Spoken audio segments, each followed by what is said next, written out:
We are following major developments at the U.S. Supreme Court that impact several areas of the pro-life movement. And we begin with the big win for the dignity of life. Today, the U.S. Supreme Court upheld Tennessee's ban on puberty blockers and hormone treatments for minors suffering from gender dysphoria. 3 Tennessee families and a doctor originally sued. The Biden administration joined them, arguing that the ban discriminated based on sex in violation of the 14th Amendment. Tennessee insisted the law distinguishes based on a treatment's medical purpose, not sex. In a 6-3 decision, the High Court ruled that Tennessee's ban does not amount to sex discrimination and can remain in place. The Tennessee Attorney General Jonathan Skrmetti is celebrating the decision. This is a big win for evidence-based medicine. This is a big win for democracy, for letting state governments decide what state laws should be. Matt Sharp, senior counsel at Alliance Defending Freedom, joins us now to talk about the implications of this case and several others. Matt, Tennessee's Attorney General is calling this a landmark victory in defense of America's children. Right now, there are 25 other states with similar bans on life-altering puberty blockers. Does this decision protect those state laws? Yes, it does.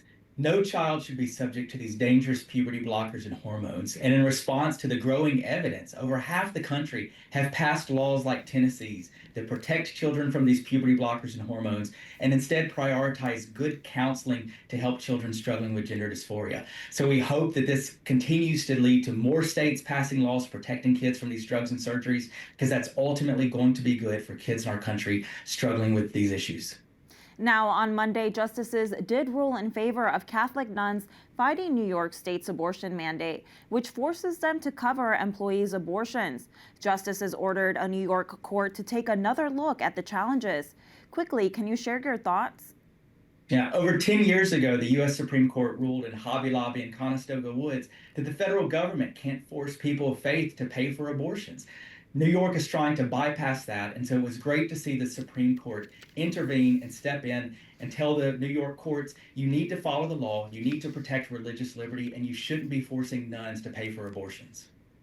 This week, the Supreme Court agreed to hear a pro-life pregnancy center case out of New Jersey.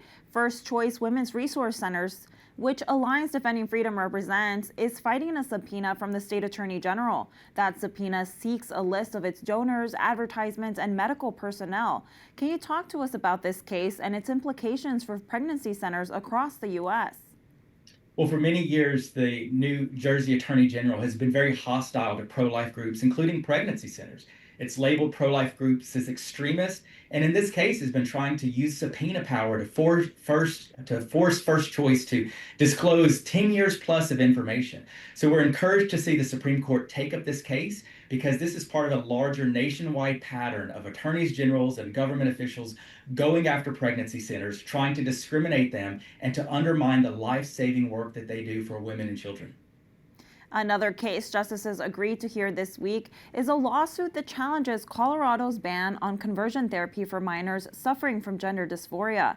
Can you explain what's going on here?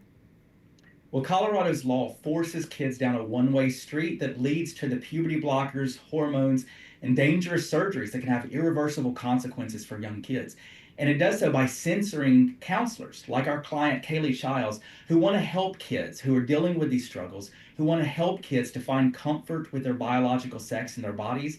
And so by standing for Kaylee, we're standing against Colorado's censorship and ultimately helping to defend kids that are dealing with these confusions over their identity, over their sexuality, and to protect counselors and clients' freedom to have open, honest conversations. Thank you, Matt. And then is there anything else you think our viewers should be aware of or that we should be keeping an eye on as the Supreme Court releases more decisions?